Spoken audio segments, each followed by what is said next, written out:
Hi, in this video we are going to see another example of logic function design using multiplexers. So in this case we have this function, it's a 4 variables function, and in the first case we want to design it with an 8-to-1 multiplexer. It is a multiplexer with 3 selection inputs like the one in the picture here. Okay, we start like in the previous example. We will use some of the function variables for the selection inputs, and then we will put in the data inputs the right function or the right value to make the multiplexer generate the function that we want to implement, function f. So again, the kernel map is a good way to track all the steps. So we are going to draw a kernel map for our function. This is a 4 variables kernel map. In this case, so we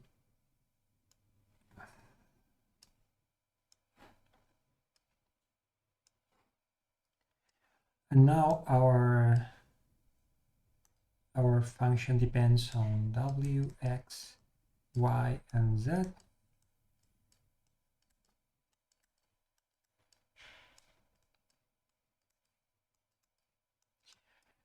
And we copy the values from the list of minterms because the order here, this is minterm 0, 1, 2, 3, 4, 5, and so on. So we have minterm 0, 1, 2, not 3, 4, 5, 6, 7, 8, 9, 10, 11, 12, 13, 14, and 15. Okay, the rest are zeros. Okay, now my function is in the kernel map now. Okay, so the idea is that if I want the multiplexer to generate my function, we are going to use some of the input variables for the selection inputs. Maybe the easiest way is just to take it in order. We'll use W here, X here, and Y here. Okay. So let's go to the data inputs. When W, X, and Y are 0, 0, 0, okay, the multiplexer will select this input. Okay, we have this value in the variables, we have this input selected. If we want to have the function here, what I have to put here is precisely the value of f that for that case, for the case when w is 0, x is 0, y is 0, and z is some value. Okay,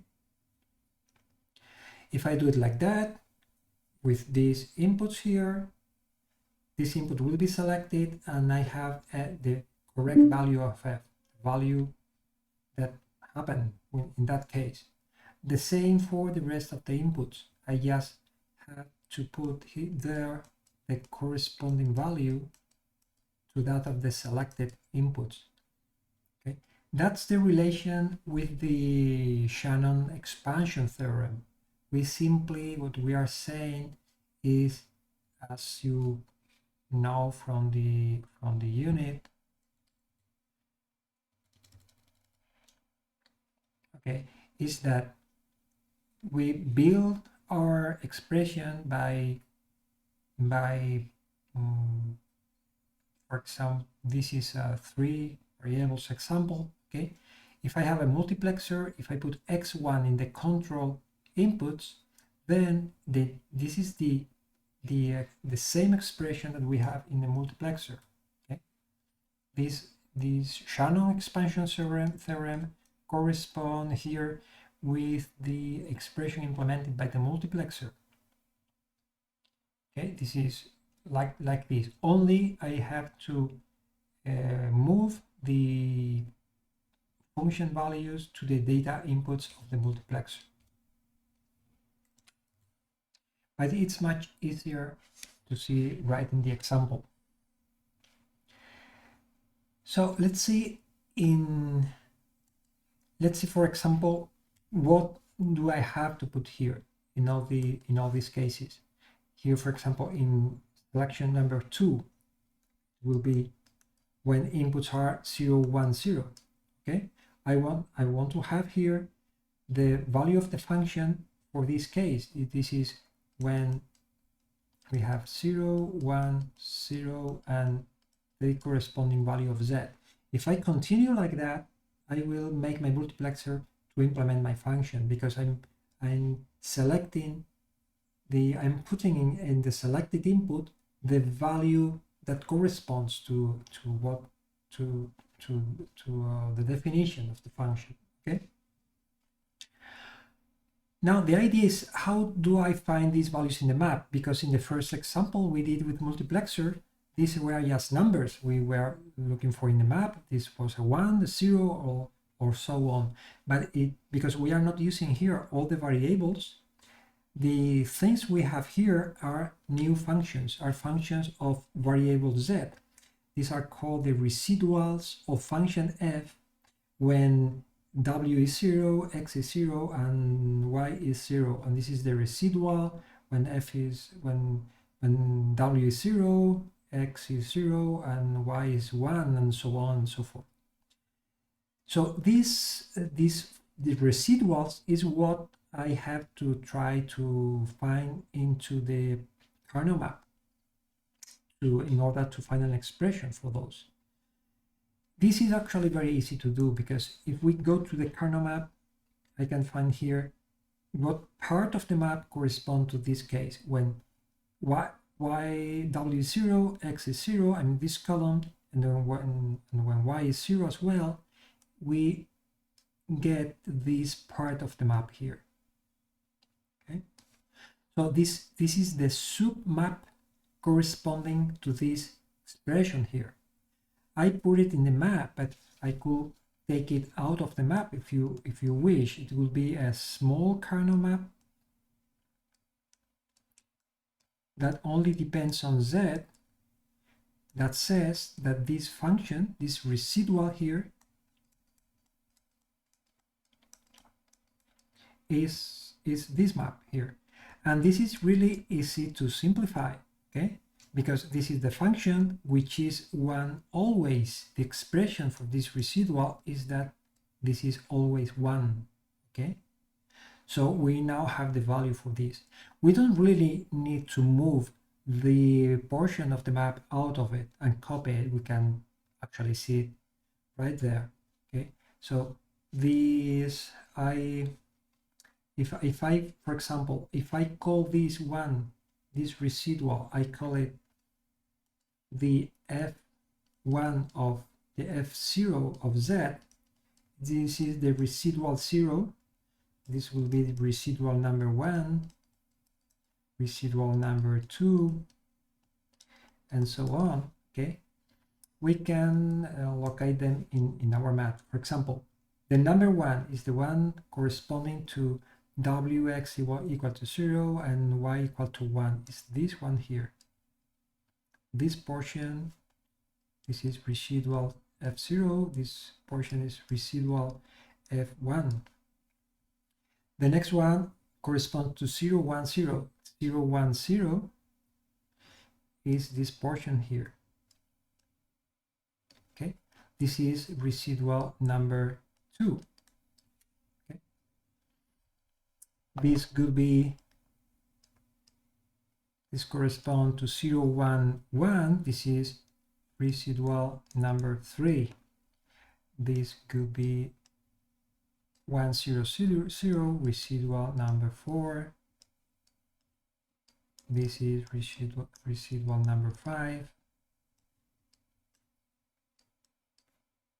Number 6. And this is number 7. So all I have to do is to put these functions in the inputs of my multiplexer. Now these residuals only depend on z, and they have really simple expressions. You see, f1 or F0 is simply 1, as we have seen. But F1, you see it here, it only depends on Z, and it's actually the opposite of Z. 1 makes a 0, 0 makes a 1, so this is Z complemented. Okay? There are very little functions, very little number of functions that depend only in one variable, so we cannot have a 1, a 0, Z, or Z complemented only. F2, for example, is 0, F3 is 1, F4 is opposite to Z, so it's Z complemented.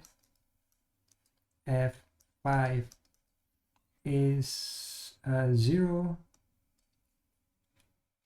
Let's move here. F6